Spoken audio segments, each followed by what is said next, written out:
సినిమాలో supporting actor, మరో మూవీలో విలన్ రోల్. ఇంతకీ నాగార్జున కొత్త సినిమా ఎప్పుడు అంటే బిగ్ బాస్ కంప్లీట్ కావాలి కదా అంటున్నాడట కింగ్. బర్త్డేకు అనౌన్స్ కావాల్సిన ఫిలిం. కానీ ఎందుకు ఆగిందంటే స్క్రిప్ట్లో చేంజెస్ అని తెలుస్తోంది. మూవీని మరో మనం టైప్ స్టోరీగా మారుస్తున్నారు అంటోంది ఇండస్ట్రీ. కూలీలో భీకరమైన విలనీ తర్వాత ప్రస్తుతం బిగ్ బాస్ న్యూ సీజన్ ను హోస్ట్ చేస్తూ చిల్ అవుతున్నాడు కింగ్.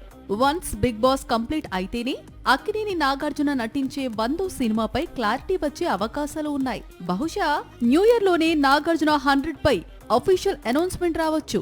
తమిళ దర్శకుడు రా కార్తిక్ ఆల్రెడీ స్క్రిప్ట్ ను రెడీ చేశాడు. ముందుగా ఈ మూవీకి కింగ్ 100 అనే టైటిల్ అనుకున్నారు.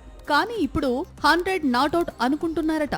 అంతేకాదు 100 సినిమాలో ఇద్దరు అక్కినేని హీరోలు అంటే నాగ చైతన్య, అఖిల్ కూడా కీలక పాత్రల్లో నటిస్తారట.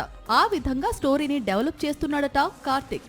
ఈ ముగ్గురు హీరోలు గతంలో మన మూవీలో సర్ప్రైజ్ చేశారు. తెలుగు ప్రేక్షకులను ఉర్రూతలూగించారు. మళ్లీ ఇంతకాలానికి అలాంటి స్టోరీలోనే అక్కినేని హీరోలు తిరిగి రాబోతున్నారు.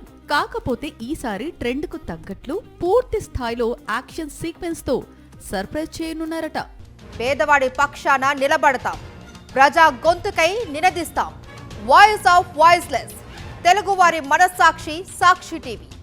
సాక్షి టీవీ ప్రసారాల కోసం మీ స్థానిక కేబుల్ ఆపరేటర్ను వెంటనే సంప్రదించండి.